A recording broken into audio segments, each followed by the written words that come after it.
Selamat siang teman-teman, sering kita dengar beberapa cerita bahwa untuk menjadi developer properti harus punya banyak modal. Hari ini kita akan coba bahas beberapa tips mengenai developer properti, khususnya tentang pembelian lahan yang memiliki prospek dengan cara melihat aspek legalitas tanahnya. Saksikan terus konten ini dan jangan lupa yang belum bergabung silahkan subscribe di channel saya dan aktifkan lonceng notifikasi supaya kamu mendapatkan informasi untuk hukum menarik lainnya. Sebelum kamu memulai properti khususnya pembangunan perumahan, pastikan kamu memiliki calon lokasi yang sesuai dengan kebutuhan pasar. Dalam memilih lahan lokasi yang sesuai kebutuhan pasar, kamu juga harus mempertimbangkan biaya dalam memperoleh tanah tersebut. Jangan sampai biaya pengurusan legalitas tanah jauh lebih besar daripada biaya proyek pembangunan perumahan. Untuk itu, salah satu yang harus dipertimbangkan adalah legalitas tanah. Dengan cermat dalam melihat legalitas tanah, kamu mengurangi dan mengantisipasi biaya penanganan sengketa pertanahan dan proses legalitas tanah yang sangat besar. Apa saja strategi yang bisa kamu lakukan agar kamu terhindar dari biaya pertanahan yang besar? Berikut ulasannya. Pastikan tanah memiliki sertifikat yang jelas, baik tanah SHM ataupun SHGB.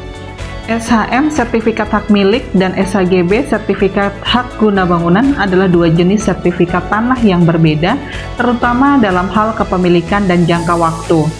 SHM menunjukkan kepemilikan penuh atas tanah dan bangunan yang berdiri atasnya tanpa batas waktu. Sementara SHGB hanya untuk memberikan hak untuk mendirikan dan memiliki bangunan di atas tanah yang bukan milik sendiri dengan jangka waktu tertentu yang dapat diperpanjang. Dengan memilih tanah SHM, kamu lebih leluasa dan lebih hemat dalam biaya perubahan status tanah yang cukup besar bisa mencapai puluhan juta. Di samping itu, perpanjangan hak guna bangunan apabila sudah mencapai waktu tertentu, kamu juga harus dikenakan biaya yang cukup besar. Kemudian kamu harus periksa status dan peruntukan lahan di kantor pertanahan atau BPN. Jangan sampai kamu membeli tanah yang merupakan kawasan khusus sawah yang tidak bisa dilakukan pembangunan perumahan atau tanah konservasi lainnya. Dalam aturan pemerintah tentang pertanahan terdapat istilah tanah LSD atau tanah sawah dilindungi di mana area tersebut tidak dapat dilakukan pembangunan untuk perumahan.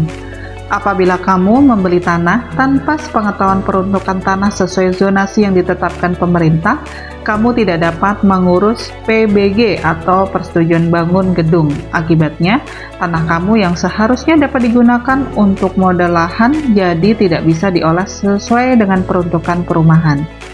Kamu juga harus memperhatikan zonasi perumahan yang ditentukan pemerintah. Di antaranya ada zona kuning untuk pemukiman atau zona hijau untuk penghijauan yang tidak boleh digunakan untuk pemukiman. Jadi pastikan kamu sudah mengecek zonasi tanah yang akan kamu beli karena biaya untuk perubahan zonasi itu sangat besar, bisa puluhan sampai ratusan juta rupiah. Selanjutnya, sebisa mungkin kamu harus hindari tanah yang bersengketa.